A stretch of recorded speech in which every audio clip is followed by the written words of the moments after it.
Ciao, sono Patrizia Pietropaolo e oggi risponderò a Luca di Modena che mi chiede di parlare delle conseguenze di un'infanzia vissuta con un genitore narcisista. Vorrei, rispondendo a questa richiesta, allargare il discorso al rapporto in generale con un genitore narcisista.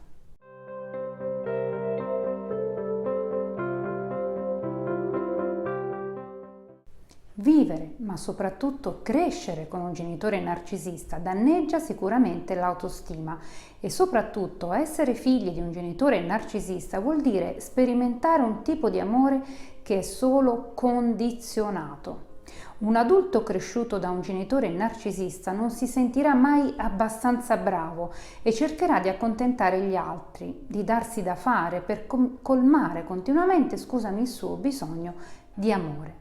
In effetti un genitore narcisista è concentrato su se stesso, così da spingere il figlio a soddisfare i suoi propri bisogni, dimenticando quelli appunto del figlio, che a sua volta finirà con l'accettare e trovare normale, non conoscendo altro, che il suo scopo primario nella vita non sia la sua propria realizzazione, ma soddisfare i bisogni espressi o inespressi del genitore. Il genitore narcisista, inoltre, tenderà ad avere un controllo continuo e costante sul figlio o sui figli, che in qualche modo saranno usati per mantenere sempre il proprio ego a livelli elevati, soddisfacendo solo se stesso. Ma quali sono i metodi più utilizzati dal genitore narcisista? In effetti ricalcano quelli usati dai narcisisti nelle relazioni in generale. La manipolazione o il gaslighting per primo. Questo può avvenire in maniera più o meno esplicita, con mezzi vari, per esempio minacciare l'autolesionismo quando il figlio cerca di conquistare un minimo di indipendenza, oppure spingerlo verso percorsi di studio che possono tornare utili solo al genitore. L'utilizzo poi dei figli, soprattutto se bambini, per ottenere dei vantaggi o ricompense dagli altri, tipico l'esempio del genitore separato che usa il figlio per mettere in difficoltà l'ex coniuge.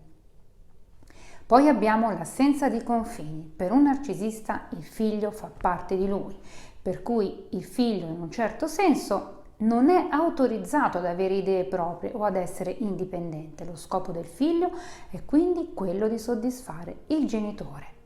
Abbiamo poi la triangolazione, tipica del comportamento narcisistico, ma in questo caso non c'è una triangolazione con una persona al di fuori della coppia. Lo scopo invece è quello di mettere il bambino contro l'altro genitore, inventando bugie o dicendo all'altro genitore che il bambino non vuole stare con lui.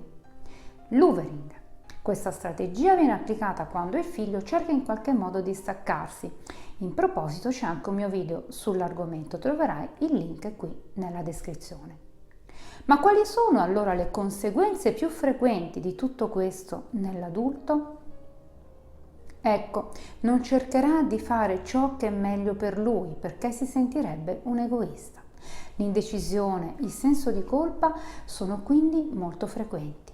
Se arriva poi al successo, sente di non meritarlo, si sente un impostore. E avendo conosciuto nell'infanzia solo amore narcisistico, potrebbe essere facile preda di uno o una narcisista anche quando intraprenderà una relazione. Dato che l'amore non è mai stato poi per lui una sicurezza, anzi l'opposto, può da adulto reagire in due modi opposti, non sani. O l'indipendenza assoluta che sfocia poi nella solitudine o in relazione senza un impegno emotivo, o all'opposto attaccamento e dipendenza emotiva verso il partner. Riconoscendo il narcisismo del genitore anche inconsapevolmente è possibile finire anche poi che tecnicamente in quello che poi tecnicamente si definisce egoismo, cioè l'opposto del narcisismo. Per esempio la persona egoista preferisce stare nell'ombra ed è concentrata più sui bisogni altrui che sui propri. Ma se sei un adulto, figlio di un genitore narcisista, cosa puoi fare a questo punto? Accetta prima di tutto il fatto che tuo padre o tua madre siano narcisisti. Difficilmente questa cosa cambierà. Poni poi dei limiti e falli rispettare. Poni anche dei limiti di tempo. Definisci per esempio il tempo che sei disposto a investire nella relazione con questo genitore. Ovviamente si scatenerà il dramma, ma tu resisti. Renditi anche conto che tu non puoi essere responsabile della felicità dei tuoi genitori. Accetta poi le tue responsabilità, perché la vita è tua.